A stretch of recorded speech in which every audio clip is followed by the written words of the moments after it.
அன்னைக்கு காமராஜர் ஒரு பெரிய சக்தி வாய்ந்த தலைவர், அகில இந்திய காங்கிரசினுடைய தலைவராக இருக்கிறார், ஆல் இந்தியா லீடர். அவரை ஏற்றுக்கிட்டு வந்து ஒரு இந்திரா காந்தி எல்லாம் ஏற்றுக்கிட்டு வந்து ஒரு கட்சி நிற்கணும்னா நடக்கிற காரியம். சக்தி வாய்ந்த ஒரு காங்கிரஸை எதிர்க்கிறதுக்கு ஒரு தீவிரமான ஒரு தலைவர் தேவை உங்களுக்கு. கலைஞர் தான் தீவிரமாக போவார் அப்படின்னு சொல்லி சொன்ன பிறகு கேட்ட பிறகுதான் கலைஞரை நீங்கள் படுத்தாத கேவலம் கொஞ்சம் நெஞ்சமா. அவருக்கு என்ன தமிழ் தெரியும்? அவன் தமிழனே இல்லை, தெலுங்குன்னு ஒரு ஆள் சுற்றிக்கிட்டு இருந்தான். இவன் கட்டிக்கிட்ட பொண்டாட்டி தெலுங்கு. யாரை சொல்றீங்கன்னு புரியுது சார். அவ்வளோதான். எவனா இருந்தாலும் கலைஞரை பேசிட்டாங்க பொழப்பு நடத்தணும். எதிர்த்து பேசணும், ஆதரிச்சு பேசணும். கலைஞர் இல்லாமல் அரசியலே இல்லை. இன்னைக்கு வரலாம் தான் உண்டு. இப்போ அண்ணாவோட மறைவுக்கு பிறகு கட்சியை வந்து தன் பக்கம் வந்து கொண்டு வந்தாங்க. அப்போ வந்து மூத்த தலைவர்கள்லாம் நிறைய பேர் இருந்தாங்க. அப்படி இருந்தாலும் கட்சி வந்து கருணாநிதி பக்கம் தான் வந்து நாவலராக கலைஞரான்னு வரும்போது ராஜாஜி உட்பட எல்லாருமே வந்து கலைஞரை தான் ஆதரிச்சாங்க. இன்னும் சொல்லப்போனால் ராஜாஜியினுடைய ஆலோசனை தான் கடைசியால் பிறகு. எம்ஜிஆர்லாம் நாவலர் பின்னாடி தான் இருந்தாங்க. நாவலரை தான் ஏற்றுக்கணுங்கிற அளவில் தான் இருந்தாங்க. ஆனால் ராஜாஜி சொன்ன பிறகு தான் எல்லாருமே மாறும். ஈழ பிரச்சனையில் வந்து கலைஞர் வந்து துரோகம் பண்ணிட்டாரு. ஈழ பிரச்சனையில் துரோகம் பண்ணாருன்னு சொல்கிறவங்களை கூட்டிட்டு வாங்க. அதை வச்சு வயிறு வளர்த்தவங்களுக்கு காட்டும். இப்போ வரைக்குமே பிராமணர்கள் வந்து கலைஞர் வந்து எங்களுக்கு எதிரின்னு தான் சொல்லுவாங்க. அவரை சேர்ந்து பார்க்கறதுக்கு எவ்வளோ முயற்சி எடுத்தாரு, அவங்க சேர்த்திக்க.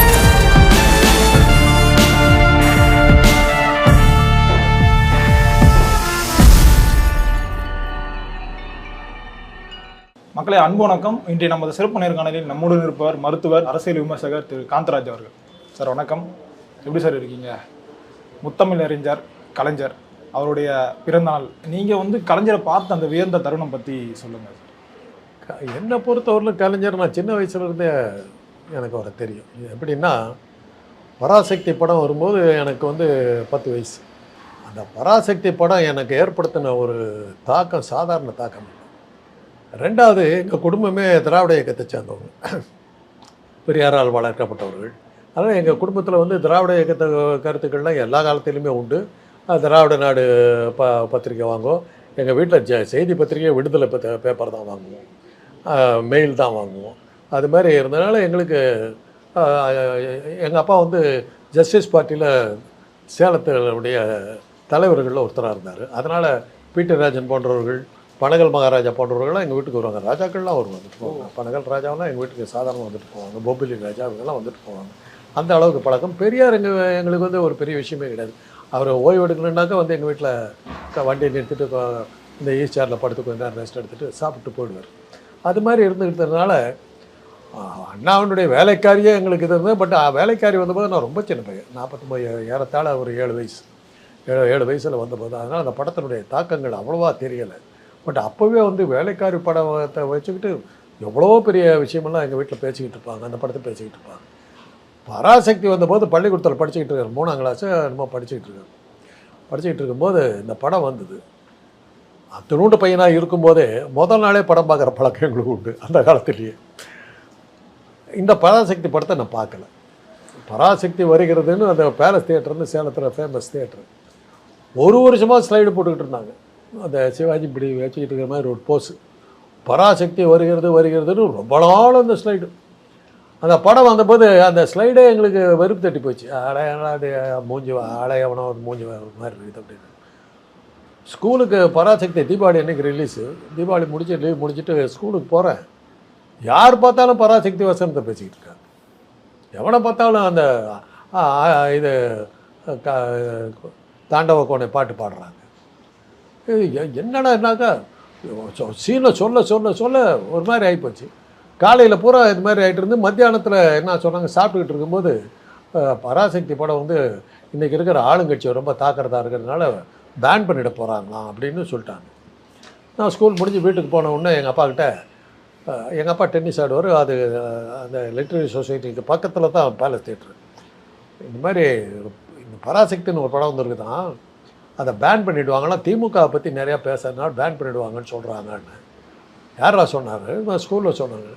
இவர் நம்ம சொசைட்டிக்கு போயிட்டு தியேட்டரில் போய் டிக்கெட்டை புக் பண்ணிட்டு எங்களை எல்லாம் வர சொல்லிட்டார். படம் வந்து 4 நாள் கழிச்சு தான் அந்த படத்தை பார்க்குறேன். அதுவே ரொம்ப லேட்டு. பார்த்ததுக்கு பிறகு அப்படியே மெஸ்மரைஸ் ஆகிட்டு.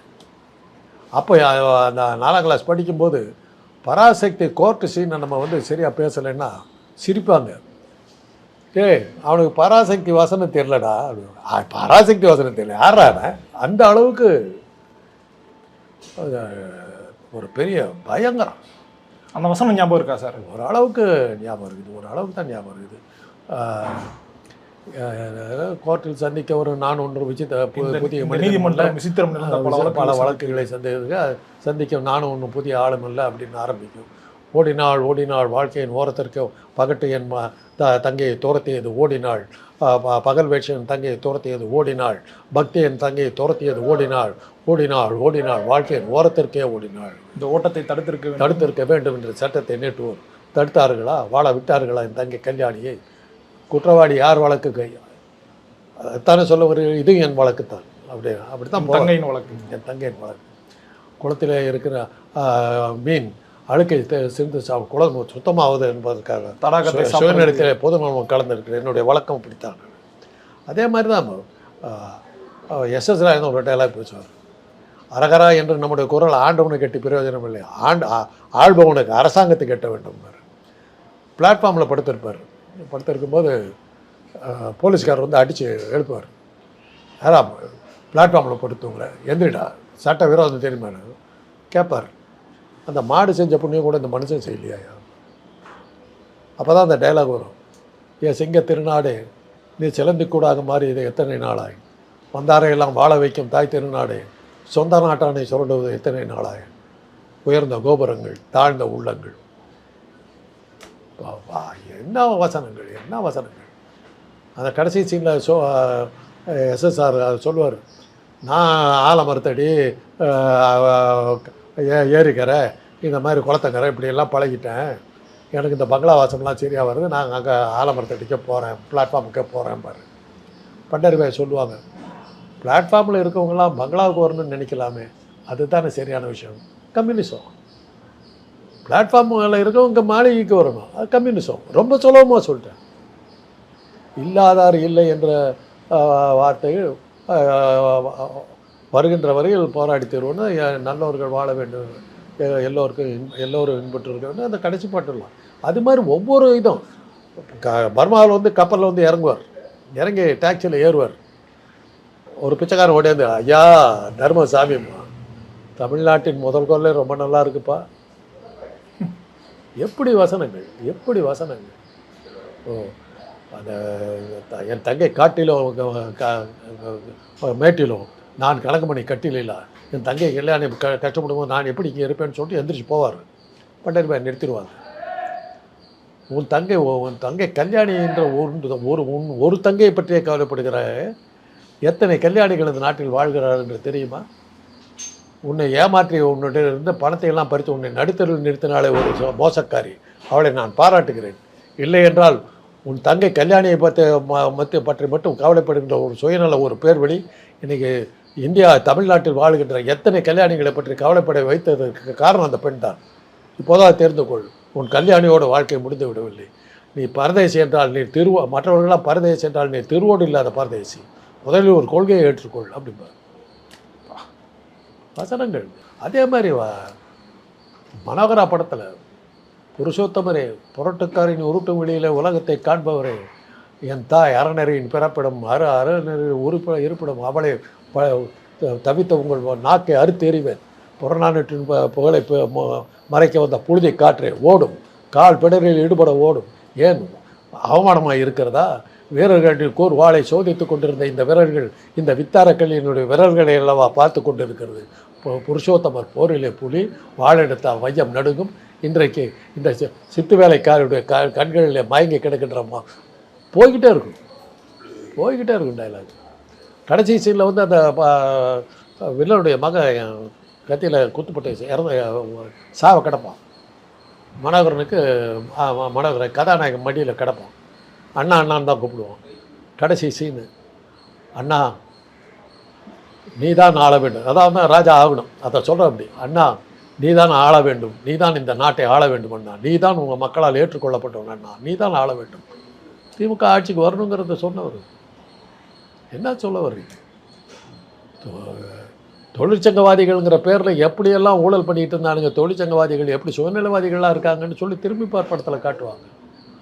அதில் ஒரு வசனம் சொல்லுவார், மனைவிக்கு ஒரு விளக்கம் கொடுப்பார், காதலிக்கு ஒரு விளக்கம் கொடுப்பார்.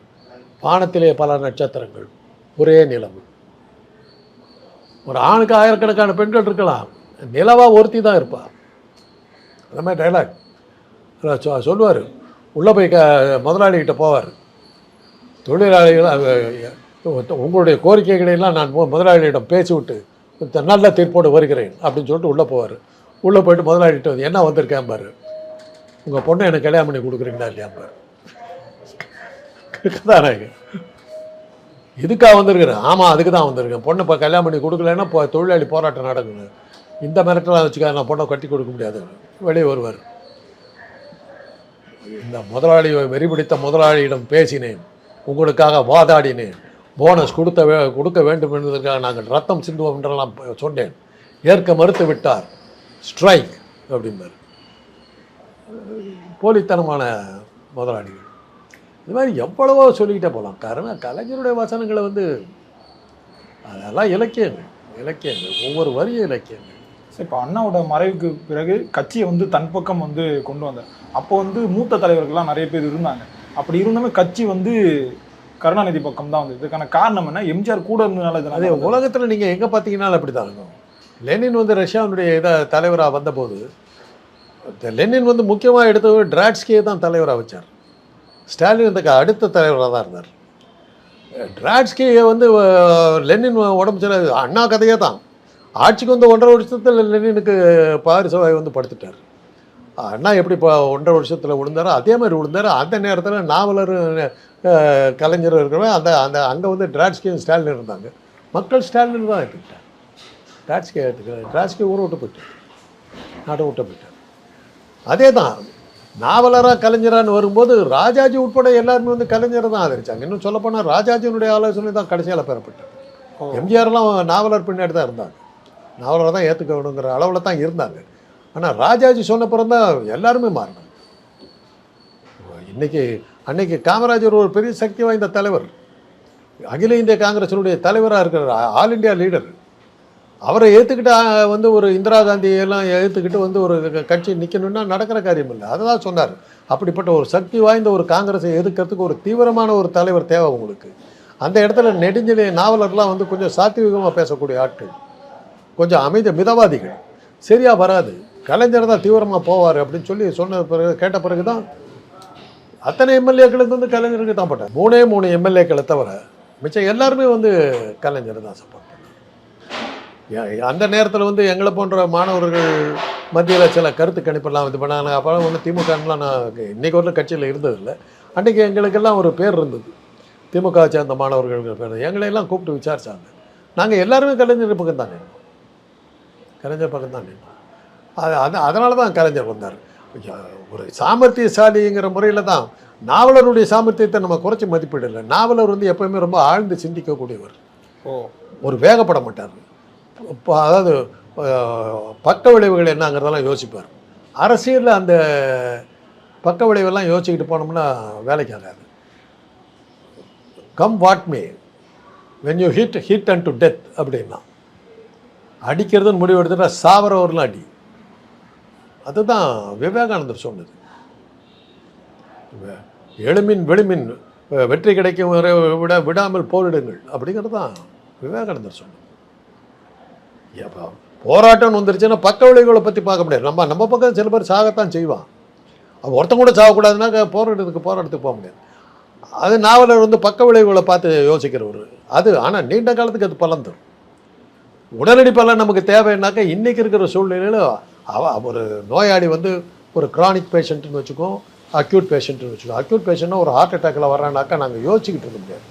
உடனடியாக என்னென்ன உண்டோ உடனே நாங்கள் வந்து ஆக்சிஜன் கொடுத்துருவோம். அந்த வலியை குறைக்கிறதுக்கான அந்த மாரடைப்பு காரணமாக இருக்கிற அந்த அடைப்புகளை தடுக்கிறதுக்கான என்னென்ன மருந்துகள் உண்டோ யோசிக்காமல் கடன்னு கொடுத்துருவோம். அதுக்கப்புறம் தான் நம்ம கொடுத்த மருந்து சரியா இல்லையா, இதனால் என்ன ஆகுங்கிறதெல்லாம் அப்புறம். அதே சமயத்தில் வந்து ஒரு நெஞ்சு வலியோட மெதுவாக வர்றாரு ஒருத்தர், படுக்க வச்சு ஆராய்ச்சி இசிஜி எடுத்து எல்லாம் பார்த்துட்டு சரி இதை பார்த்துக்கலாம், இந்த மருந்தை கொடு இந்த சாப்பாடு இது பண்ணு, அது நிதானமாக போகிறது. அது வந்து ஒரு ரொம்ப நாளைக்கு அந்த நோயாளி சாவுங்கிறது வராது. அதை குணப்படுத்திடலாங்கிற மாதிரியான ஒரு சாதாரணமான பேஷண்ட்டுக்கு அது மாதிரி பண்ணலாம். உடனடியாக மரணம் இந்த வரக்கூடிய அளவில் ஒரு நிலைமை இருக்கும்போது நம்ம தடாலடி இது தாங்க. அது மாதிரியான சூழ்நிலையில் தான் அன்றைக்கி நம்ம இருந்தோம். அதனால தான் வந்து கலைஞரை தேர்ந்தெடுக்க வேண்டிய கட்டாயம் வந்து. சரி, இப்போ 50 ஆண்டு கால தமிழக அரசு தன் பின்னால் வந்து சுழன்ற வைத்தவர். இந்திரா காந்தி தொடங்கு ராஜீவ் காந்தி வரையும் அவருடைய வீட்டு வாசல் வந்து அவருக்காக காத்திருந்தாங்க. அதே மாதிரி ஏதாவது ஒரு பிரச்சனைனா வீதியிலும் இறங்கி போராட்டம் வந்து பண்ணுவார். அப்படி இருந்த கலைஞர் வந்து குடும்ப அரசியலால் எப்படி சார் மாறினார்? குடும்ப அரசியல் இன்றைக்கி யார் செய்யலை? நேரு செய்யலையா? காந்தி செய்யலையா? காந்தியுடைய மதுவிலக்கு கொள்கை ஏன் வந்து தெரியுமா உங்களுக்கு? அவருடைய மூத்த மகன் ராம்லால்னு பேர், பெரிய குடியார், குடிச்சிட்டு கிடப்பார். அதில் தான் காந்தி வந்து மதுவிலக்கை பற்றி இது பண்ணார். காந்தி துப்பாக்கியால் சுட்டு இறந்தபோது இவர் ராம்லால் பேரை மாற்றிக்கிட்டார், ரஹீம்னு பேர் வச்சுக்கிட்டார். ரஹீம் பேர் வச்சுக்கிட்டு எங்கள் அப்பா ஒரு ஏமாத்து பேர் வழி நம்பாதீங்கன்னு சொல்லி காந்திக்கு அகேன்ஸ்டாக பிரச்சாரமெல்லாம் பண்ணார். ஓ, அப்போ அது பொதுநலம் இல்லையா, சுயநலம்? அது அப்போ தான் வந்து காந்தி வந்து அவரை ஓரம் கட்டிட்டு தன்னுடைய வாரிசாக 3வது மகனை தான் கொண்டார். ராஜாஜனுடைய மருமகனாக இருந்தவர் அவரை தான் கொண்டார். அவங்கெல்லாம் ஆனால் அரசியலுக்கு வர்றதுக்கு வரவிடாமல் பல்வேறு வகையான குஜராத்திலேயே காந்திக்கு அகேன்ஸ்டாக நிறையா இருந்துட்டான். காந்தியினுடைய மதச்சார்பற்ற கொள்கையை வந்து குஜராத்தில் பல பேர் ஏற்றுக்கல. காந்தியை பெருசாக ஏற்றவர் வந்து பட்டேல் வந்து அவருடைய மகன் தயாபாய் பட்டேல் வந்து எம்எல்ஏவாக இருந்தார், எம்பியாக இருந்தார், மந்திரியாவில் இருந்தார். வாரிசு அரசியல் இல்லையா? பட்டேலுக்கு தானே 3000 கோடி ரூபாயில் செலவு வச்சுருக்காரு வாரிசு அரசியல் பேசாத மோடிக்கு ஏன் வாரிசு இல்லை? மோடிக்கு வாரிசு இல்லைன்னு யார் சொன்னால்? இல்லை, அவருடைய சகோதரர்கள் 4 பேர் இருக்காங்க. என்னென்ன பதவியில் இருக்காங்கன்னு கேளுங்களேன். மோடி பதவிக்கு வரதுக்கு முன்னாடி அவங்க என்னவாக இருந்தாங்கன்னு கேளுங்களேன். ரொட்டி வியாபாரம் பண்ணிக்கிட்டு இருந்தாங்க இப்போ ரயில்வே ஸ்டேஷனில். இன்றைக்கி ஒவ்வொருத்தரும் சொந்த பிளேன் வச்சுருக்காங்க. ஒருத்தர் வந்து பாடநூல் இதுக்கு தலைவர் பிரகலாத் மோடின்னு ஒருத்தர் இங்கே லீலா பெண்டா ஹோட்டலில் தங்கிக்கிட்டு இருக்காரு. வாங்கிட்டா இருக்கிறாங்க. ஊழல் இல்லையா? மறைச்சிடுவாங்க. ஏன்னா அச்சு ஊடகங்கள்லாம் அவங்க கையில் இருக்கு, எல்லாம் மூடுவாங்க. இது திமுக பண்ணிடுச்சுன்னா ஊழல் குற்றச்சாட்டு இது இப்போ வந்து குடும்பத்தை கொண்டாரு. அது தப்பாக என்னாச்சு? இன்றைக்கி வந்து குடும்பத்தையே கொண்டு வரல. எம்ஜிஆர் கொண்டாரா? ஜெயலலிதா கொண்டாங்கன்னா எம்ஜிஆர் எங்கே ஏன் கொண்டு வரல? எம்ஜிஆர் இருந்த பிறகு அதிமுக யார் தலைவராக வந்தா? ஜானகி பொண்டாட்டி. ஜானகி போன பிறகு யார் தலைவியாக வந்தா? ஜெயலலிதா. என்ன உறவு சொல்ல முடியுமா உங்களால்? நீங்கள் சார் சொல்லுவாங்க. நான் சொல்ல மாட்டேன், அசிங்கமாக இருக்கும். உறவு இல்லையா? ஆனால் அவர் எல்லாமே மறைவுக்கு பின்னாடி தானே சார் நடக்குது. மறைவுக்கு பின்னாடி இவரு மறைவுக்கு பிறகு தானே ஸ்டாலின் வந்து கூட இது அமைச்சராக வச்சிருந்தார். அவர் இருக்கும் அமைச்சராக வச்சிருந்தா கூட எலெக்ஷனில் நிற்க வச்சார், கட்சியில் நிற்க வச்சார், இளைஞரணியை கொடுத்தாரு. இப்போ அவருடைய ஆட்சியில் தானே சார் இப்போ முக ஸ்டாலின் வந்தார், அவருடைய மகன்கள்லாம் வந்தாங்க, மகள் வந்தாங்க. அப்படி இருக்கும்போது இதுதானே சார் ஒரு நியமிக்கலையே. என்னுடைய மகன் ஸ்டாலின் எம்எல்ஏவுக்கு நிற்க வைக்கிறேன்னாரு. ஓட்டு போட்டு ஜெயிக்க வச்சாக்கா இது பண்ண வேண்டாங்க. ஓட்டு போட்டு ஜெயிச்சார், மக்களை சந்திச்சார்ல. கனிமொழியை கொண்டு வந்தார், ஓட்டு போட்டு ஜெயிக்க வச்சாங்க. யாரையும் நியமிச்சு இல்லையே. ஜானகி அப்படி வரலையே, ஜெயலலிதா அப்படி வரலையே. இவர் நியமிச்சுட்டு அப்புறம் தானே இது பண்ணாங்க. அதனால் வாரிசு அரசியல் இப்போ நேரு கொண்டு வரலையா, காந்தி கொண்டு வரலையா, பட்டேல் கொண்டு வரலையா, லாலு பிரசாத் கொண்டு வரலையா, கல்யாணம் ஆகாத மம்தா பானர்ஜி போன்றவர்களுக்கு தாங்க இருக்குது. மோடியை பற்றி பேசாதீங்க. அது மாதிரி இருக்கிறதுக்கு நீங்கள் அனுமதிச்சிங்கன்னா நான்லாம் இருக்க தயாராக இருக்கிறேன். பொட்டாட்டியை கல்யாணம் பண்ணிட்டு 2 தடவை ஏமாத்துறாரு தெரியுமில்ல. சீஃப் மினிஸ்டராக இருக்கும்போது தனக்கு திருமணம் ஆகவில்லைன்னு பொய் சொல்லி தான் ஜெயித்தார். அதுக்கே அவர் உள்ளத்தள்ளணும். அதுக்கே அவரை வந்து டிஸ்குவாலிஃபை பண்ணணும், எலெக்ஷன் நிற்க உடம்பு டிஸ்குவாலிஃபை பண்ணணும். எப்போ தெரிஞ்சதுன்னா அவர் கல்யாணம் ஆச்சுங்கிறது நாடாளுமன்ற தேர்தலில் பிரதம மந்திரி பதவிக்கு போட்டியிடும்போது தான் அவர் கல்யாணம் ஆச்சுங்கிற விஷயத்தையே சொல்கிறாரு. மனைவி பேர் யசோதா பெண். அந்த அம்மா எங்கேயோ வேலை பார்த்துக்கிட்டு இருந்தது. இவர் பதவிக்கு வந்த உடனே அந்த அம்மாவை தொந்தரவு பண்ணி அந்த அம்மா நடு ரோட்டில் நின்று போராட்டம் பண்ணிச்சு. என்னை எந்நேரமும் போலீஸும் இராணுவம் என்னை துரத்திக்கிட்டு இருக்காங்க, என்னால் வாழவே முடியலன்னு போராட்டம் பண்ணிச்சு. எத்தனை இடத்துல நீங்கள் விளம்பரம் கொடுத்தீங்க? தமிழ்நாட்டு ஊடகங்கள் எத்தனை ஊடகங்கள் அதை வெளியே விட்டுச்சு? இதே ஒரு திராவிட இயக்கத்துக்காரன் பண்ணியிருந்தால் என்ன பண்ணியிருப்பீங்க? நீங்கள் எவ்வளோ கேவலப்படுத்தியிருப்பீங்க. கலைஞரை நீங்கள் படுத்தாத கேவலம் கொஞ்சம் நெஞ்சமா? அவருக்கு என்ன தமிழ் தெரியும்? நீங்கள் அவன் தமிழனே இல்லை, தெலுங்குன்னு ஒரு ஆள் சுற்றிக்கிட்டு இருந்தான். இவன் கட்டிக்கிட்ட பொண்டாட்டி தெலுங்கறி. யார் சொல்கிறீங்கன்னு புரியுது சார். அவ்வளோதான். எவனாக இருந்தாலும் கலைஞரை பேசி தாங்க பொழப்பு நடத்தணும். எதிர்த்து பேசணும்னாட்டி ஆதரித்து பேசணும். கலைஞர் இல்லாமல் அரசியலே இல்லை. இன்றைக்கி வரலாம் அதே தான் உண்மை. இன்றைக்கி கூட ஒரு படம் பார்த்தேன். விவேகானந்தர் பாறை இதில் உட்காந்துக்கிட்டு மோடி தியானம் பண்ணிகிட்டு இருக்காரு. ஏற்ற அப்படி வள்ளுவர் சிலை நிற்கிது. கலைஞர் நிறுவனம் அதை பார்த்துட்டு தான் கும்பிட்டுட்டு இருக்காரு. வேறு வழி இல்லை. நீ எங்கே போனாலும் கலைஞர் கொண்டு ஆவிரூபத்தில் சுற்றுவார். வேகக்கட்டு அலறிக்கிட்டு தான் இங்கே ஓடியாந்த கடற்கரையில் உட்காந்துட்டு பார்க்குறேன். அங்கே பார்த்தா கலைஞர் நிறுவனத்தில் இருக்குது. அந்த விவேகானந்தர் சிலைக்கு வந்து அந்த போட்டெல்லாம் விட்டதுக்கு அதுக்கெல்லாம் ஜட்டியெல்லாம் கட்டினது கலைஞர் தான் கட்டினார். தமிழ்நாட்டோட வளர்ச்சிக்கு கலைஞர் என்னென்ன வேலைகள்லாம் செஞ்சுருக்காரு? இங்கே போங்களேன், ஏற்ற அப்படி போங்களேன். ராஜீவ்காந்தி சாலைன்னு ஒன்று இருக்குது, டைடல் பார்க்குன்னு 2 இருக்குது. நவீன காலத்துக்கு ஒத்து போகிற மாதிரி வந்தாருங்க. இன்றைக்கி இருக்கிற டிஜிட்டல் உலகத்துக்கு தமிழ்நாடு ஏற்கனவே ரெடி ஆகிடுச்சு. அதை வரக்கூடாதுன்னு பண்ணுறதுக்கு எவ்வளோ முயற்சி உண்டோ அத்தனையும் பண்ணது ஜெயலலிதா. ஏன்னா தன்னுடைய சொந்த ஊரான பெங்களூரில் இருக்கிற தொழிற்சாலைகள்லாம் இங்கே வரக்கூடாதுங்கிறதுக்காக அந்த ரோடையே போட விடாமல் தடுத்துச்சு. சுஜாதா போன்ற எழுத்தாளர்கள்லாம் போய் காலில் விழுந்து கெஞ்சினாங்க. டிஜிட்டல் உலகம் இன்றைக்கி வந்திருக்குது, அதை தடுக்காதீங்க. முடியாதுன்னுச்சு. ஏன்னா பெங்களூர்லேருந்து இங்கே வர பார்க்குறாங்க. பெங்களூருக்கு வந்த கெட்ட நேரம் என்னன்னா, பல தொடர்புகள் வந்து கடலுக்கு அடியில் போட வேண்டியதாக இருந்தது. பெங்களூரு கடல் இல்லை. அதனுடைய விளைவு தமிழ்நாட்டுக்கு எல்லோரும் ஓடிட்டாங்க. பூனா நம்பர் 1 இருந்தது. அப்புறம் பெங்களூர் வந்தது. பெங்களூருக்கு அப்புறம் தமிழ்நாடு இருந்தது. இன்றைக்கி அதை எல்லாத்தையும் தூக்கி பிடிச்சிக்கிட்டு இன்றைக்கி நம்ம வந்துட்டோம். அந்த 2 டைடல் பார்க்க கலைஞருடைய சாதனைக்கு நவீன உலகத்துக்கு அவர் தயாராக இருந்தார். ஆதி காலத்து மனுஷன். உங்கள் மோடி இருக்கிறார், நவீன கருவிகளை பயன்படுத்திக்கிட்டு ராமனு கோயில் கட்டிக்கிட்டு இருக்கார். இப்போ பின்னாடி கூட்டு போகிறார். சிந்திச்சு பாருங்க. இல்லை சார், அது ரொம்ப நாளாக கட்ட வேண்டிய ஒரு கோவில் தான். அதனால கூட கட்டியிருக்காங்க. ரொம்ப நாளாக எந்த இடத்துல ராமர் கோயில் இருக்குது? தமிழ்நாட்டில் ராமர் கோயில் காட்டுங்க. தெற்கில் எங்கேயா ராமர் கோயில் காட்டுங்க. வடக்கில் வழிபடுற ஒரு கடவுள். வடக்கில் வந்து ராமரை தவிர கோவில் சாமியாக கிடையாது. அங்கே கிருஷ்ணனுக்கு அவனுக்கு கோயில் வைக்க மாட்டாங்க. நம்ம ஊரில் வந்து ஆஞ்சநேயர் கோயிலில் ஒரு ஓரமாக ராமரும் சீதையை வச்சுருப்பாங்க. அவ்வளோதான் ராமர். அதுலேயும் கொடுமையை பார்த்தீங்கன்னா ராமனுடைய தலைவிதி நினச்சா தாங்க வருத்தமாக இருக்கு. வாழ்நாள் பூரா அவனுக்கு பொண்டாட்டி இல்லாமல் பண்ணிவிட்டார். கட்டுறாரு ஒரு கோயில், அங்கே கூட அந்த சீதையை வைக்கிறதுக்கு வழி இல்லாமல் போச்சு. அந்த ஆள் பண்ண பாவம் என்னன்னு தெரில. ஏதோ கஷ்டப்பட்டு கல்யாணம் பண்ணிட்டு வந்தான். கல்யாணம் பண்ணிட்டு வந்தாக்கா அந்த கை சும்மா இருக்காமல் காட்டுக்கு போடான்னா, அவள் சீதை வந்து பெரிய பணக்கார பையன் ராஜா விட்டு பிள்ளை. அதனால் அரண்மனைக்கலான்னு வந்தாக்கா காட்டுக்கு கூப்பிட்டு போனோம். அவள் பார்த்தா இவனோட இருந்தால் வேலைக்கு ஆகாதுன்னு சொல்லிட்டு ராவணன் வந்து கூப்பிட்டு அவள் கிளம்பி போயிட்டான். இருந்தாலும் பொட்டாட்டி போயிட்டு என்ன பண்ணுவான்? ஒரு அளவுக்கு லாய்க்கு இல்லாத ஆள், சண்டை கிட்ட போட ஒன்றும் தெரியாது. அப்போ தான் ஆஞ்சநேயர் வந்து ஏன் இளவு உளுந்த மாதிரி உட்காந்துருக்காரு. என் பொட்டாட்டி அவனை தூக்கிட்டு போயிட்டாரு. சரி அப்படின்னு சொல்லி ஆஞ்சநேயர் தான் கூட்டிகிட்டு வந்து விட்டார். கூட்டிகிட்டு வந்து வச்சாக்கா பொட்டாட்டியோட வாழை வந்துருந்தது. அந்த ஆளுக்கு எவனோ சொன்னானா 14 வருஷம் அவன் ராவணனோட யோக்கியமாக வந்துருப்பாடான்னா துரத்தி விட்டான். துரத்தி விட்டா பசங்க பெத்த பசங்களுக்கு அப்பன் யாருன்னே சொல்லாமல் அவன் வளர்த்தி விட்டான். அஸ்வமேத யாகம் பண்ணுறான். ராமனை பிடிச்சி அதை முதல்ல ஆஞ்சநேயன் வந்து பார்த்தவொடனே கண்டுபிடிச்சிட்றான் ராமனோட பசங்க தான் அதுன்னு. அவனுங்களுக்கு லவனுக்கு குசனுக்கு அப்போ வந்து ராமங்கிறதே தெரில அவனுக்கு. அதை பிடிச்சி உதச்சோதில் அனுமாரியாக கட்டிடுறானுங்க. மரத்தில் போட்டு கட்டி வச்சிடறாங்க. ஆஞ்சநேயரை வெற்றி கொண்டவனுக்கு வந்து லவனுக்கு குசனும். அப்போ தான் ஆஞ்சநேயனுக்கு தெரியும் ராமனுடைய மகனாக இருந்தவர்களையும் யாராலையும் கட்டி வைக்க முடியாது அப்படி சொல்லிட்டு சொல்லலாம்னு நினைக்கும் போது லக்ஷ்மணன் வர்றான். லக்ஷ்மணன் வந்தவொடனே அந்த பொண்டாட்டியை சந்தேகப்பட்டு தோர்த்தன தம்பி தானே நீ என்ன இங்கே வந்திருக்கேன்னு அடித்து விரட்டில் அவன் ஓடினான். சரவி நதிக்கு ஓடுறான்.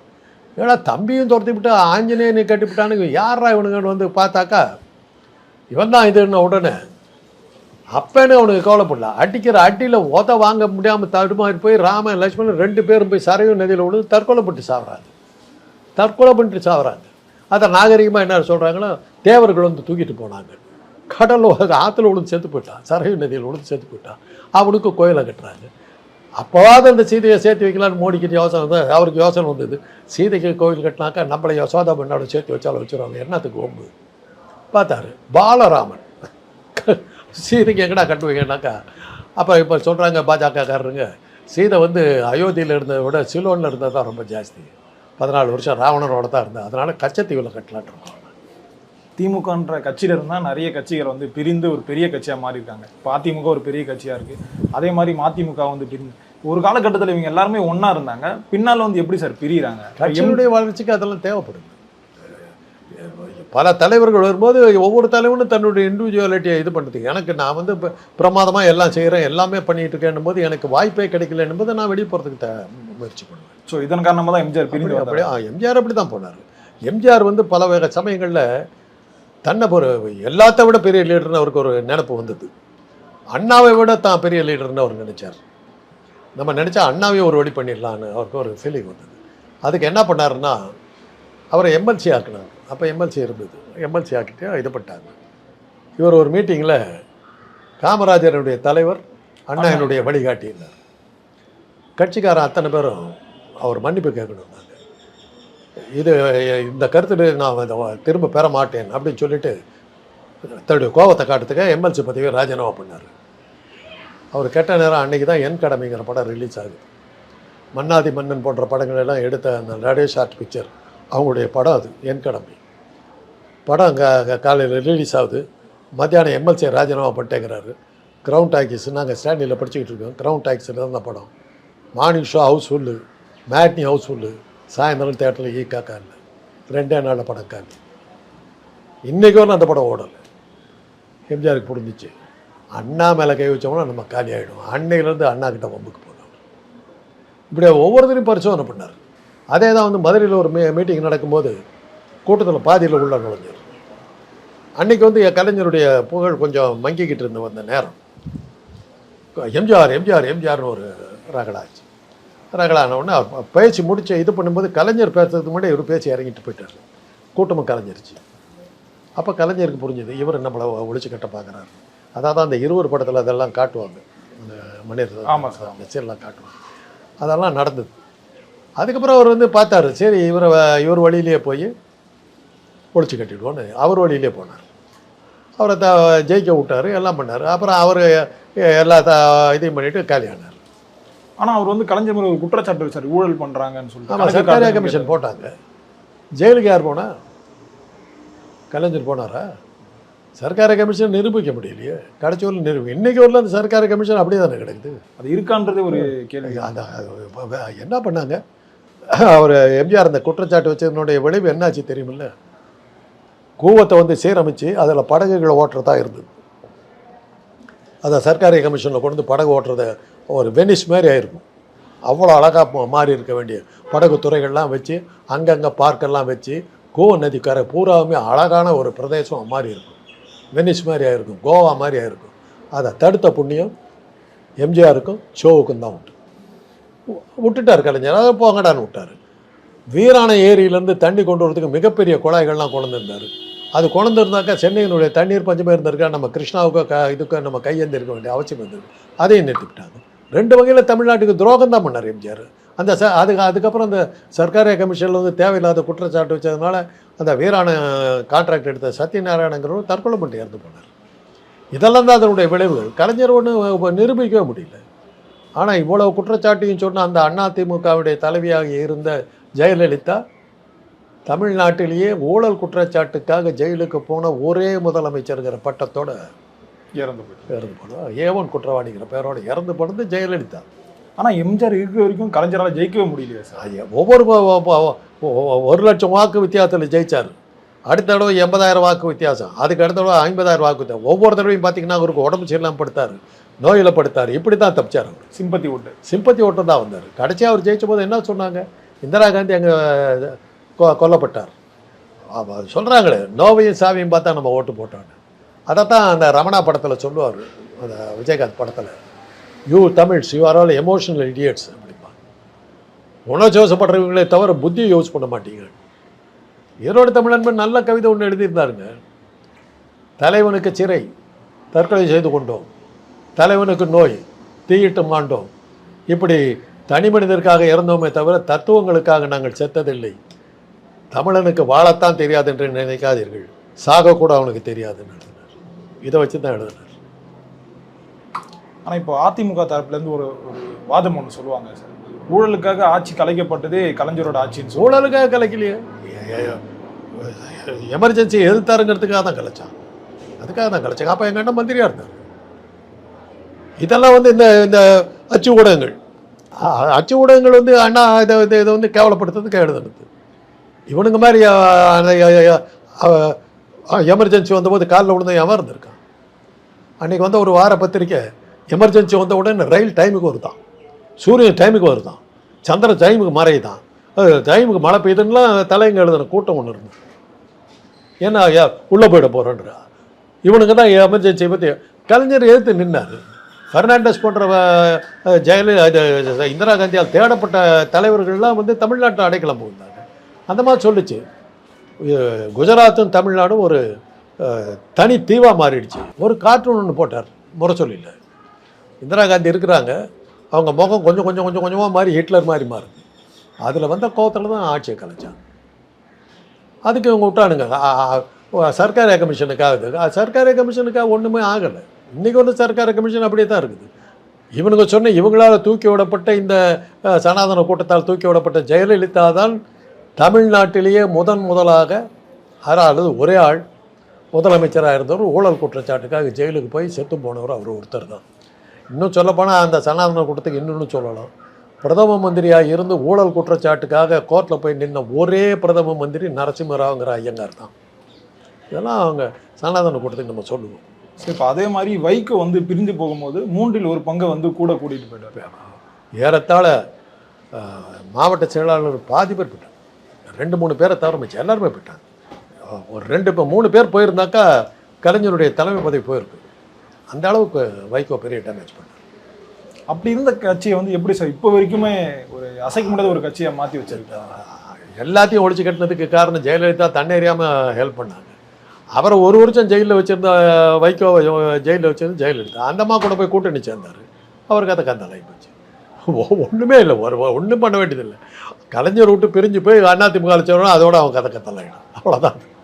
இப்போ உலகத்தில் இருக்க எல்லா அரசியல் தலைவருக்கும் ஒரு கருப்பு பக்கம் இருக்கும் சார். இப்போ அதே மாதிரி கலைஞர்னு பேசும்போது அவருடைய கருப்பு பக்கம் என்ன சொல்லுவாங்கன்னா, சட்டசபையில் வந்து ஜெயலலிதாவோட சேலையை வந்து இழுத்து அவமானப்படுத்துனாங்க. இன்னொன்று வந்து ஈழ பிரச்சனையில் வந்து கலைஞர் வந்து துரோகம் பண்ணிட்டாருன்னு சொல்லுவாங்க. இதன் பின்னணி பற்றி சொல்லுங்கள் சார். ஈழ பிரச்சனையில் துரோகம் பண்ணாருன்னு சொல்கிறவங்கள கூட்டிகிட்டு வாங்க, அதை வச்சு வயிறு வளர்த்தவங்களை காட்டுறேன்.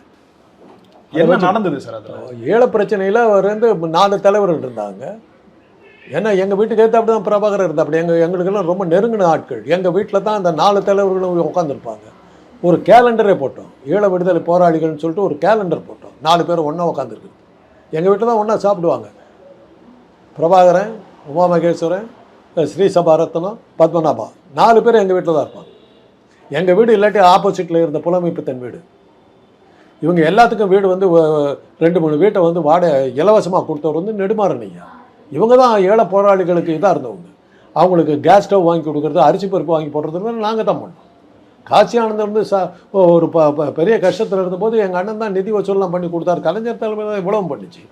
அந்த நேரத்தில் பிரபாகரனுடைய சில நடவடிக்கைகள் வந்து கலைஞர் ஏற்றுக்கலை. ஏன்னா ஸ்ரீசபா சொன்னதை எனக்கு மறக்க முடியாது. நான் ரொம்ப நாள் உயிரோடு இருக்க மாட்டேன், எந்த நேரத்தில் நான் கொல்லப்பட்டு விடுவேன்ட்டு போனார். சொல்லி அடுத்த வாரம் இவாஸ்கில் அதே மாதிரி பத்மநாபா கொல்லப்பட்டார். அப்போ தான் கலைஞர் சொன்னார், உங்களுக்குள்ளார் இந்த விரோதம் இருந்ததுனாக்க ஈழ போராட்டம் வெற்றி அடையாது, நீங்கள் தோற்று தான் போவீங்க. நீங்கள் முதல்ல உங்களுக்குள்ளார ஒற்றுமை இல்லைன்னா நீங்கள் வெற்றி அடையவே முடியாது அப்படின்னு சொல்லிட்டார். அதைத்தான் உடனே இதை பயன்படுத்திக்கிட்டு கலைஞர் வந்து ஈழ விடுதலைக்கு அகேன்ஸ்டாக இருந்தார்னு கிரியேட் பண்ணாங்க. அதை பயன்படுத்தினது வந்து எம்ஜிஆர். ஆனால் பிரபாகரனுக்கு கொஞ்சம் எம்ஜிஆர் மேலே ஒரு மயக்கம் இருந்தது எனக்கு தெரியும். அதை சும்மாவும் சொல்லக்கூடாது, எம்ஜிஆர் பல விஷயங்கள் பண்ணார்.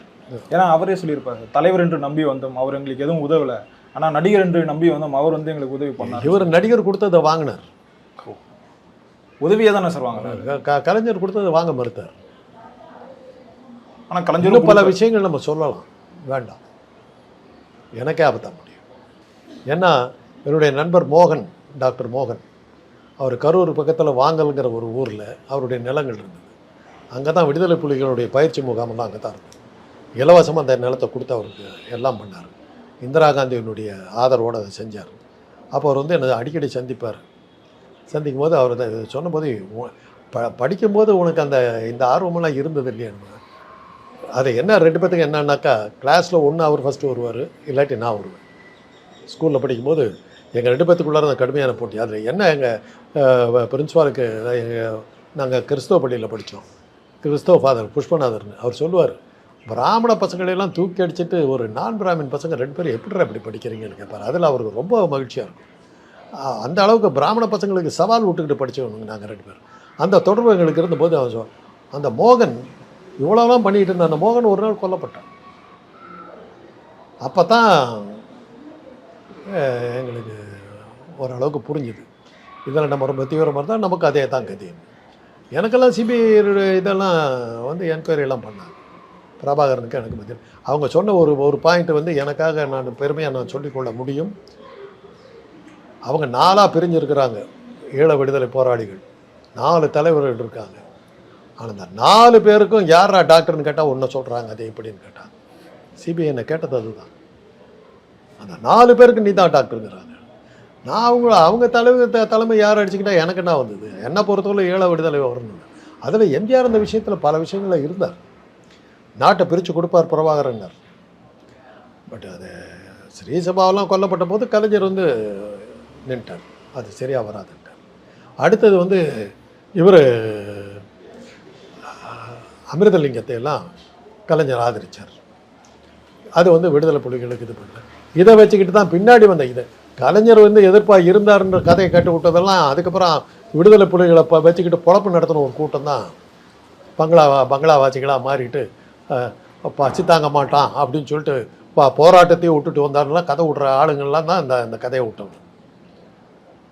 அந்த சமயத்தில் வந்து எம்ஜிஆர் வந்து கலைஞர் வந்து ஈழ விடுதலைக்கு போராடலைங்கிற மாதிரி பதவி இழந்தாருங்க. 2 தடவை டிஸ்மிஸ் ஆனது இதுக்காக தான் டிஸ்மிஸ் ஆனார். அதுக்கு மேலே என்ன பண்ண முடியும்? எம்ஜிஆர் ஆட்சி இழந்தாரா? இன்றைக்கி இவ்வளோ பேசுகிறீங்களே, 2 முறை இழந்தார். 2 முறை இழந்தார். இவ்வளவு பண்ணதுக்கு பிறகு துரோகம் பண்ணாருன்னா என்ன அர்த்தம்? என்ன பண்ணுங்கிற தற்கொலைப்பட்டு செத்து போயிருக்கிறீங்களா? ஈழ விடுதலைக்கு வந்து அன்னைக்கு வந்து அமெரிக்க அரசாங்கம் எதிர்ப்பாக நின்றுட்டாங்க, முடியாதுன்ட்டாங்க. வந்து எங்கள் வீட்டில் சொன்னார் கான்சல். எங்கள் அண்ணன் வந்து சபாநாயகராக இருக்கிறார். இந்த போஸ்ட்டில் இருந்துக்கிட்டு நீங்கள் ஈழ விடுதலைக்கு அந்த விடுதலை புலிகளை சப்போர்ட் பண்ணுறதை நாங்கள் ஆதரிக்க மாட்டோம், நீங்கள் அந்த போஸ்ட்டில் இருந்து அப்படின்னு சொல்லிட்டு நான் ஒன்றுமே கிடையாது, நான் அரசாங்க டாக்டர், என்னை கூப்பிட்டா அவரோட கூட தான் இருக்கிறேன், அவனை வர சொல்லுங்கன்னார். போனேன். நீ தான் வந்து உங்கள் அண்ணனுக்கு இதெல்லாம் இருந்துக்கிட்டு இருக்கிறதா, நீ தான் ரொம்ப சைட்டில் இருக்கிறதா சொல்கிறாங்க, you are a government servant, be careful அப்படின்னா வான் பண்ணிட்டு போங்க. அதுக்கப்புறம் தான் சிபிஐ வந்து இதெல்லாம் வந்தது. ராஜீவ்காந்தி கொலை இதான போது என்னையும் கைது பண்ணலான்னு சொல்லி இவனுங்க இந்த அந்த உள்ளே போனானுங்களே இந்த பாவிக ஜெயிலுக்கு போய் வந்தாங்களே, இந்த பாவிகளில் 2 பேர் என்னை காட்டி சொன்னாங்க இவருக்கு அதில் சம்மந்தம் இருக்குது. அது ஒரு தடவை வந்து விசாரிச்சாங்க. இதெல்லாம் வச்சுக்கிட்டு நாங்கள் பொழப்பு நடத்தலைங்க, பங்களா வாங்கிக்கலிங்க, கார் ஓட்டலிங்க, வீட்டு வாடகை கட்டலிங்க, பல கோடி பெருமானம் உள்ள காரை ஓட்டிக்கிட்டு இருக்கிறோம், பல கோடி பெருமானம் உள்ள மாளிகைகள் வாழ்ந்துக்கிட்டு இருக்கிறோம். விடுதலை புலிகளை வச்சுட்டு வாழ்ந்துருக்கலாம் பைத்தியக்காரன். எவ்வளோ காசு வரும்னு எனக்கு அப்புறம் தான் தெரிஞ்சுது. என்னோட மாணவி ஒருத்தர் இருந்தது சுபதாகினின்னு, லண்டனில் இருக்குது, ஈழத்தமிழச்சி. ஒரு செக் ஒன்று எழுதிக்கிட்டு இருந்தது ஒருத்தருக்கு. இது என்னத்துக்கு யாருக்கு எழுதுறாங்க? இந்த ஆளுக்கு அப்படின்ச்சு. எதுக்குன்னு அவர் தான் பிரபாகரனோட இருந்தவர். இந்த ஆள் பிரபாகரனோட இருந்தாரா? இவர் யார் அப்படின்னு இவர் இருந்துச்சு. ஒரு கேள்வி மாத்திரம் அவர்கிட்ட கேளு, சென்னையில் பிரபாகரன் எங்கே குடியிருந்தாருன்னு அவர்கிட்ட கேளு, அவர் அட்ரஸ் கரெக்டாக சொல்லிட்டாருன்னா நான் அவர் சொல்கிறத நான் கேட்டுக்கிறேன். யார் சார் சொல்கிறீங்க இப்போ? அது யாரோ எப்படி சினிமாலேருந்து வந்து யாரும் தெரியாது. இப்போ அரசியல் வேண்டாம் சார். இப்போ இருக்க அரசியல் தலைவர்கள்லாம், பிரதமர் மோடி இருக்கார்ல சார், அவர்லாம் வந்து பத்திரிகைகளை சந்திக்கவே ரொம்பவே தயங்குறார். ஆனால் கலைஞர் வந்து அந்த மாதிரி இல்லை, பத்திரிகைகள் கூட ரொம்பவே ஃப்ரெண்ட்லியாக இருப்பாருன்னு சொல்லுவாங்க சார். இதுக்கான காரணம் என்ன சார்? அவரே தன்னை வந்து பத்திரிகைக்காரன்னு சொல்லிக்குவார். அதை தான் இப்போ என்ன சொல்லுவாங்கன்னா, எம்ஜிஆர் வந்து ஏறத்தாழ வந்து பத்திரிகைக்காரரை சந்திக்கவே தவிர்ப்பார். அதான் சொல்லுவாங்க, பத்திரிகைக்காரையே சந்திக்காமல் எம்ஜிஆர் நாசமாக போவார், அதிகப்படியாக பத்திரிகைக்காரரை சந்தித்து கலைஞர் நாசமாக போவார். அதுதான் காரணம். தினசரி தன்னை பற்றி செய்தி வரணும்னு பார்ப்பார். கலைஞருக்கு இருந்த பலவீனமும் அது தான், சலிச்சு போகும். அது ரைட்டோ தப்போ தெரியாது. அவர் அந்த நடவடிக்கையில் இருந்தார். தினசரி அவர் தன்னுடைய பற்றி செய்திகள் வரணும். பத்திரிகைக்காரர்களுக்காக செய்திகளை மாற்றத்துக்கு என்ன வேணாலும் பண்ணுவார். என்ன வேணாமா? அது பல முடிவுகளை வந்து காலை பத்திரிகைகளுக்கு கொடுக்கக்கூடாதுங்கிறதுக்காக மாலை பத்திரிக்கை வர்றதுக்காக அது 3 மணி வரலும் செய்தி வர விடாமல் பார்த்துக்குவார். அது மாதிரிலாம் பண்ணுவார். தேவையில்லாத விஷயங்கள். அதாவது அவருக்கு மீடியா வந்து ரொம்ப ஓவராக இன்றைக்கி வந்து அன்றைக்கி பத்திரிகைகள் மாத்திரம் இருந்த காலம் வரை. இன்றைக்கி வந்து நீங்கள்லாம் வந்ததுக்கப்புறம் ஒரு ஆள் மனப்பிள்ளையாக உட்கார முடியாது. நீங்கள் நினச்சா யாரை வேணாலும் தூக்கி விடலாம், யார் வேணாலும் கழுத்த இருக்கலாம். ஆனால் இப்போ வரைக்குமே பிராமணர்கள் வந்து கலைஞர் வந்து எங்களுக்கு எதிரின்னு தான் சொல்லுவாங்களே. அவர் சேர்ந்து பார்க்குறதுக்கு எவ்வளோ முயற்சி எடுத்தார், அவங்க சேர்த்திக்கல. தன்னுடைய செக்ரட்டரியாக குகனை தானே போட்டுக்கிட்டார். நாங்கள் அப்போ சொன்னோம், நீங்கள் என்ன முட்டி மோதினாலும் பார்ப்பனர்கள் உங்களை ஏற்றுக்க மாட்டாங்க. பார்ப்பன விரோதிங்கிற ஒரு ஐகானிக் சிம்பிளாக நீங்கள் தான் இருக்கிறீங்க. நீங்கள் என்ன தலைகள்னாலும் அவங்க உங்களை ஏற்றுக்க மாட்டாங்க. அதனால தான் ஜெயலலிதா வந்து காஞ்சி மடத்த காரணங்களை எல்லாம் ஜெயிலில் தள்ளின போது காஞ்சி மடத்துக்கு ஆதரவாக அறிக்கை விட்டார். அப்போ தான் யாரோ ஒரு தலைவர் சொன்னார், பார்க்குற இடத்தையெல்லாம் ஓட்டான்னு நினச்சிக்கிட்டு இருந்தால் இப்படி தான் பேச வரும். காஞ்சி மடத்துக்கு பேருங்க வச்சு பழக்கம்னாலே நன்னாள்னு சொன்ன ஆசாமி இன்றைக்கி வந்து காஞ்சி மடத்துக்கு போய் இது பண்ணால் கொண்டு வந்து பாப்பானுங்க ஏற்றுக்குவானுங்கன்னு நினச்சேன்.